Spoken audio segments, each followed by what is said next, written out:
You get the benefit of flipping, but you keep it. But you keep it. Yeah, or the way I look at it, it's like having a long-term capital partner on your deals that you don't have to pay back. Or, well, my story is probably similar to a lot of people. I was kind of dead-end job, going nowhere, wanted something better, started to work on my own personal development. Yeah. And, grabbed onto this idea of owning my own business, becoming financially free, not really sure how to do that. Of course, I read the same thing, real estate's made more millionaires than anywhere else. So I thought, okay, that's got to be it. And when I found out about wholesaling, it was like most people, it's kind of like this fascinating idea. Yeah. And I borrowed some money. I went to this boot camp. Yeah. What were you doing before this? It was underground construction. Yeah, it was literally digging holes in construction. Wow. Was what I was doing before wholesaling. Mid-20s, I think I was 27. And went to this kind of wholesale seminar. And it was actually like a boot camp, small group. It was great. Right. I don't know if anybody recognizes the name Robin Thompson. I don't know if she's even around anymore, but it was in Florida. I borrowed the money, went to this thing. And what was fascinating was I met people there that knew so much. Right. And I thought, man, they got to be killing it. So I'd go up and I'd talk to them at break and I'd be like, man, because they answered all the questions, they know everything. Yeah. And I just like, man, you're a wealth of knowledge. Tell me about how you're doing. I haven't done my first deal yet. And it was my first introduction to people that kind of consume or learn but don't take action. Yeah. Now I've since found out that's like super normal. Yeah. That wasn't me. I would learn something. I'm kind of the guy that like jumps into the deep end of the pool. I don't know what I'm doing and I fumble through. Yeah. It's messy, it's ugly, but I just tend to learn really well that way. And I actually kind of recommend it. You're going to learn so much more falling on your face than you are waiting until you got everything perfect. And so I kind of just took that like massive action and was part-time in it a little bit, like just afraid of the full-time plunge. And then when I finally said, okay, I'm going to go for it, I'm going to quit the job and go full-time, that my first month, I did 5 wholesale deals, made $52,000. Wow. And that was all the money I'd seen in the world. That was like, I think my job was paying me, $25,000 a year, kind of minimum wage job. Yeah. And I just haven't looked back since. At the time, 2004, there wasn't much in technology. There wasn't much in tools, resources. Yeah. So it was pretty much driving for dollars was like the main thing I did in a pickup truck, driving around looking for stuff. And that's kind of how I got my start. This is Metro Detroit, and I went straight to like low end, the worst neighborhoods imaginable. Yeah, oh my gosh. Trap houses. Like $5,000 houses that I'd wholesale for $10,000. For $10,000. Right? Yeah, it was like that type of thing. I got a deal that I flipped that was in a $375,000 neighborhood. And I was flipping like $150,000 houses. Yeah. So I do this flip, I make $75,000 instead of $25,000. Right. And it was just as much work. Yeah. And I had this light bulb moment of, wow, why don't I focus more on margin than volume? Yeah. And so that was a real sticking point for me. So I continued that progress of like just going higher end. Yeah. And, all along the way, I had this goal, like I want to do $1 million deal. That was my big thing when I was young in the business. $1 million I was like, deal. One deal makes me $1 million. And so I'd write that down. I'd write it every year. I'd rewrite that goal. I'd think about it. And a few years ago in Scottsdale, Arizona, I did my first, $1 million deal. Wow. And hit that benchmark. And then, I've done several since then. So it was kind of like when you do something, you reset your expectation, right? Like it's a new thermostat. Yeah. And so I've really enjoyed flipping as well. And all along the way, I've just continued to wholesale. I kind of have the philosophy for a lot of years, if I can find my own deals, I'll keep the home runs and fix and flip those. And the singles, doubles, and triples, I'll wholesale those. Yeah. Because there's always a flipper that's okay to make small margins. Yeah. Every market has those. Yeah. In fact, most wholesaling is, finding that end buyer that will pay the most, which means you might be making more as the wholesaler than that flipper's going to make on that deal. But that's just how it is. In Phoenix, they make $20,000 to do the value is in the buy. I always tell you make your money when you buy, you lose it on construction.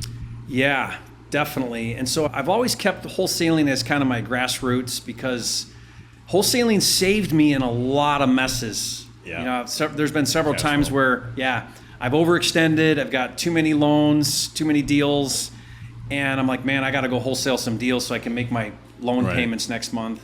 We had a great call yesterday because Jacob's got, I think, 40 or 50 rentals in his portfolio. Nice. Pretty solid wholesaling business. I think Jacob, you're doing about 140,000 a month. I'm like, well, why aren't you doing 300,000 a month? Yeah. Well, I want to build up the rentals. I'm like, well, rentals are wealth preservation. Jacob's, I think, 24, 25 years old. I'm like, well, you're young. You got to get the money. Get the money. I would agree with that. Yeah. Because there's going to come a day where you're not going to want to hustle as much, maybe. Yeah. And then start getting to the buy and hold once you've made the money, But get the wholesaling machine running on autopilot first, spending off that cash, and then if you want to spend that cash doing other things, getting to multifamily or whatever, go for it. But you got to build your ATM, and the wholesaling business is the ATM, especially if you can get running on without you. Like there's a few guys that have done this, like Nick Perry. He's done it pretty well. When he first started with Investorlift, it was just a few guys on his team. He was in the day-to-day operations all the time, trying to scale it up, make it work, and then eventually started running on autopilot. Promoted one of his sales guys to the CEO position and then to the CEO position. And now he chills in his penthouse in Panama. And it's pretty much completely hands off. I mean, the challenge that you're going to have as you scale a wholesale business or flipping is tax liabilities. So your guy that's got all the rentals, what was his name? That's Jacob. Jacob, you got 40. You can unmute yourself, by the way, and jump in on the call. To me, Jacob, that's fascinating to me to hear that, because here's why. Most wholesalers I know that are good at wholesaling, they have a very difficult time owning rentals, because rentals just do not compare to the cash you make wholesaling for the time, energy, and effort. So for you to have a long-term perspective on these buy and holds while you know how to produce high cash with wholesaling, that's a mix of two worlds that don't generally collide very well. It's been a little bit of a struggle actually keeping them, because like you say, I mean, right off the bat, I could sell them and, make 30, 40,000 a piece. What we're finding is that, I guess it's the delayed gratification of the whole process, right? If I can hold those over the next 5-10 years, maybe 1031 into a larger apartment building or a few apartment buildings down the road. We have some high value single family houses. We added about 15 of them last year. And that was probably the hardest thing, because we did that, going into the high interest rates. So I'll say that it's been a struggle. Are you leveraging those? Yeah. So have you financed those? Okay. What we're finding is a lot, even because I'm in Cincinnati, Northern Kentucky market, what we're finding in Cincinnati is these small multifamilies, the 2 to 4 unit space, went way up in value. And we were actually able to probably be 100 to about 120% financing of our original purchase price. So we're able to achieve, all of the money we initially put in, get it back into our pockets, and then some on some occasions. But that's really probably been the only thing that's kept me going in that space, and not just wholesaling them. Typically, honestly. What are those?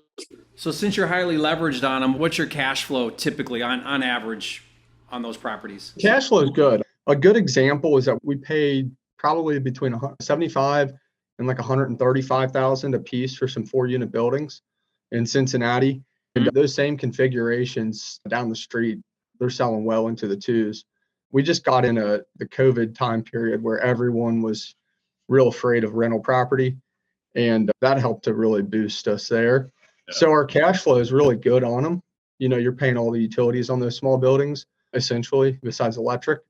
But I would say we're probably sitting about $250 to $350 a door per month, true net cash flow. Per unit. Yeah, true net. Yeah. So for me, like what's that? Oh, I was just going to say, as a high producing wholesaler, typically that's very challenging, because you're looking at it like, okay, this unit's kicking out $250 a month. Well, dude, I know how to go make $150,000 a month wholesaling. Yeah. All of a sudden, a couple $1,000s a month in cash flow is a freaking joke. Like, how do you justify that in your head? Yeah. You know what I mean? It's really hard. It's the time. That's the thing. When you're young, like the 20 to 35 is when you're making your money, right? Like if you haven't made your first million by 35, like you're behind. Yeah. So what I did is I got where I thought the same thing. So I had about 20, I think I had 27 or 28 single family. None of them were multi, all single family. And what I was finding was that I very quickly became resentful towards my rental business. And it was kind of like an afterthought. I wasn't really giving it the attention it needed or deserved, because I could make so much more money wholesaling that I'd go do a $20K wholesale deal. Meanwhile, I got a rental making $300 a month, and the tenant's got a problem I got to deal with. I'm like, Why am I doing this for $300 a month? You know, it was but it was very short-sighted. Yeah. You know, I would take it, you're able to have this very long-term vision to stomach those rentals when you know how to make a lot of cash wholesaling. Yeah. So Jacob, my recommendation for Jacob was double down on the wholesaling right now, get it to 200, 300,000 a month, remove yourself from the business, then forget about single family, go get yourself a 100-unit apartment building. Right. Yeah. That's the move. Circling back to what you said, if you're a wholesaler, your biggest expense is going to be tax because you got active earned income. That brought you to Puerto Rico. Yeah. We've talked a little bit about Puerto Rico here on some of the last few shows, but can you give us just a quick 5-minute summary of kind of what the advantages are for Puerto Rico? So really simple is because Puerto Rico is a U.S. territory. So if you follow the rules, which is you got to live here, you got to bring your business here, you got to bring your family here, you got to make it your primary residence. You don't want to cheat the rules. You got to follow the rules. There's too much at stake. But if you follow the rules, then they put you at a 4% tax bracket on ordinary income, 0 capital gains. 0 capital gains, 4% income. Yeah. Now, huge. If you're a big income earner, that's now if you're married with kids, maybe just married, my personal belief now being here 2 years is you better be paying about $500,000 in taxes to even make the move. If you're not paying at least $500,000 a year. Yeah, a lot of guys come and then they leave. If you're don't come to save $100,000 in taxes. No. It's not, because what's going to happen is you're probably still going to have a mainland house. You're going to be going back and forth. Yeah. When I take my family, it's $10,000-15,000 just one way. Right. In flights. Yeah. And we go all the time, right? So and we have a house there, cars there, because we're doing a double thing now. Yeah. You know, so you're going to spend a lot to do the Puerto Rico thing, I think. Unless you're a single guy, like a lot of your guys are young single guys, they would just absolutely annihilate it, right? Because keep your costs low, and it's an amazing place to live. It's beautiful. You got beaches 360 around the island. You got and one of the kind of hidden benefits that I've found from being down here is, so if you go to a lot of the other big cities, like if you're in LA or like New York or DC or whatever, you're going to meet a lot of people, and everyone is, oh yeah, I'm a baller, I'm the CEO of this company, I'm the CEO of that company, and a lot of it is just a bunch of BS, you know. But when you come down here and you meet we call them the gringos, when you meet the other gringos, we all come down here for a reason, and that reason is we have super high taxes, and we need so high that we need to solve the problem. So the other interesting thing is you're in this environment where your friend group and the people that you surround yourself are all like these super high level players doing incredible different things, not just in real estate, but in a million different segments and industries. And you learn so much, and the people you connect with, and everyone knows everyone. After a few months, you know everyone. Yep, especially in your own community. Like I'm in the Palmas del Mar, and it's a tight knit community, all really cool people. It does take I think it does take someone who's a bit gritty to come to Puerto Rico. Right. Yeah. You're not going to have the same sorts of things that you have in the US, but we got Amazon. We got Uber Eats. That was an important one for me. We got Costco, but you're not Walmart. You're not in Scottsdale anymore, right? So if you can't handle that, I would say if you are married, bring your spouse. Try it for a few months. Because the number one reason why people leave is one of the spouses just hates it. And so then they end up leaving. There is a 3-year clawback rule. Mm-hmm. It's a big commitment. If you do it, you're doing it at least 3 years. At least 3 years. Or they'll claw back your taxes. Now, the other really cool thing is the hotel benefits. Which is why I'm, doing hotels. You just came over here from your hotel. Mm-hmm. By the way, check it out on Jerry's channel. He's got a few videos about, it reminds me of the name. It's the glass. Looking glass. Looking glass. So tell us about the tax benefits for doing hotel investments here. Yeah, so not only does Puerto Rico offer tax incentives for your income, they also have lots of other tax incentives, and some of them are real estate. So, for example, Opportunity Zone is 97% of the island fits the Opportunity Zone. So that's a big one. There's also the tourism tax benefit, which is for the hotels. So if it's a 7-unit or higher, then the Tourism Department of Puerto Rico will give you a 40% tax credit. 40%. And it's so it's your acquisition, your renovation, and a year of operating, including marketing, all operations. That total number, you get a 40% basically check. Now, it's the tax credit they give you is only applicable to Puerto Rico. Yeah. But corporations buy them for 90 to 95 cents on the dollar. So they're transferable. So you just trade them. Yeah. So on my hotel, we applied for it. We're getting a $1.4 million tax credit that I'll sell for 1.2. Wow. So it's almost like as a flipper, it's like you flipped it, but you kept it. Right. So your guy will love that. Your hold guy will love that. You get the benefit of flipping, but you keep it. But you keep it. Flow. Yeah. Or the way I look at it, it's like having a long-term capital partner on your deals that you don't have to pay back. Or one of the cool things I'm doing is I'm bringing in outside financing, and I'm basically leveraging the tax credit with my financing. So in other words, I'm telling my lender, hey, there's going to be this big lump sum of cash coming in. Yeah. Why don't we use that as collateral for the investment you're making? Absolutely. You know what I mean? So that's been a great conversation. It's a real asset. Yeah, it's a real, because once there's a marketplace it's for it guaranteed. Once you file for it, you got to meet some milestones. You don't get it. They spread it out over a couple of years. You don't get it all at once, but it's a real thing that's coming. Like you're getting it. Yeah, absolutely, absolutely, absolutely huge. So you went out and you set up a trade organization. Yeah. Tell us about that. So we've set up the legal structure. It's all formed, but it's very much in the infancy. We've got the website. We can put the link up. Yeah. You guys can check it out. But you've been the first one, and others have stepped forward. Like David Olds and I had a conversation about this. He sees the value in really trying to lead forward with this. But the idea would be we create a trade organization. We get all the top wholesalers in the country that are supporting this idea. We come up with best practices. One of the ideas that we think is great, some people agree with this, some people don't. It's fine. We can talk about it, but standardized contracts and just really a way that we can go forward when we're dealing with sellers and show the world that, there's bad actors. There is in every industry. There's bad agents that do all kinds of shady stuff, right? But here we are as an organization, and we're trying to do good to the world. We're trying to treat sellers fair. We're trying to service this distressed real estate industry, this market. And here's what we stand for. Here's what we believe in. Yeah. And here's our members. And they're signing also a code of conduct. And really just kind of take this underground wholesale idea that used to be this obscure thing. Wholesaling used to be like a plan B. Right. I don't want to buy the property. Let's wholesale it. Right now it's an industry. Why not create something that now can stand for something great to the world? 100%. That we can put out there and say, this is what we believe in.